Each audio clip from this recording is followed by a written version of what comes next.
இப்போ நம்ம சப்ஜா விதையிலேருந்து எப்படி ஜூஸ் பண்ணலான்னு பார்க்கலாம். லெமன் ஜூஸு இதுதான் சப்ஜா விதை. இதை வந்து 1 மணி நேரம் தண்ணியில் ஊற போட்டிங்கன்னா இந்த மாதிரி உங்களுக்கு கிடைக்கும். இந்த பாருங்கள், இந்த மாதிரி ஃபலூடாலெல்லாம் போடுவாங்க பாருங்கள், அதுதான் அது சப்ஜா சீடு. தண்ணியில் போட்டிருக்கேன். இப்போது ஜூஸ்க்கு வந்து கொஞ்சோண்டு லெமன் ஜூஸை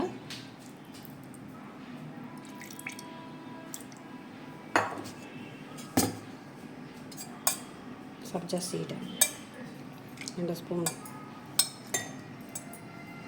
இது குளிர்ச்சியானது.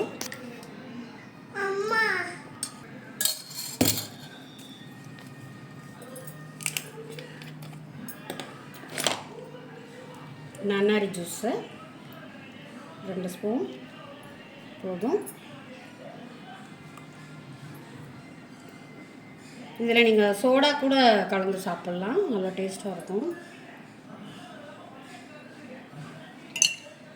இப்போ நம்ம தண்ணி கலந்துடலாம்.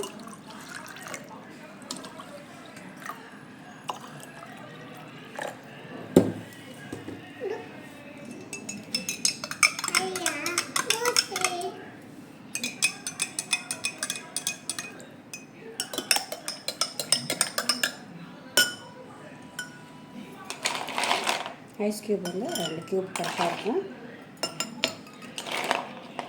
கசின்ஸ்லாம் வராங்க, விசிட்டர்ஸ் வராங்கன்னா முன்னாடியே செஞ்சு ஃப்ரிட்ஜில் வச்சிடலாம். அப்போ ஐஸ் க்யூப் போட தேவையில்லை. இது இப்போ உடனே சாப்பிட்றதுக்காக தான் ஐஸ் க்யூப் சேர்க்குறேன் நான்.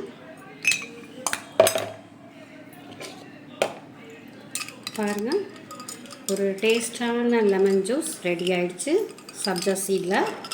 ட்ரை பண்ணி பாருங்கள் friends. Watch my channel cook with Bharathi and subscribe.